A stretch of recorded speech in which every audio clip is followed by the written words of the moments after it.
બોલો જોઈએ 3,20,000 3,20,000 આપી 3,20,000 રૂપિયા આપી અને મુજે 9 લાખ મંગા અરે મુझे न તાલી પાડો બહેનો જોરથી 3,20,000 રૂપિયા આપી મુझे 9 લાખ મંગા દે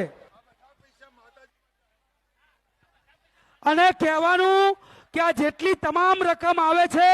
ગીત કટિંગની એ તમામ રકમ માતાજીના ભંડોળમાં જાય છે આ ખાસ નોંધ લેજો ભાઈ જે રકમ આવે છે એ બધી માતાજીમાં જાય છે હવે કેટલા જોઈએ હવે જોઈએ 6,40,000 6,40,000 હોય તો તમારો મવડો આવે ને કે મવડાનું ફૂલે ના આવે તૈયારી છે 3,20,000 રૂપિયા આપીને મવડો અરે 9 લાખ મંગા દે અને હવે જોઈએ 6,40,000 6,40,000 હવે પીર્યું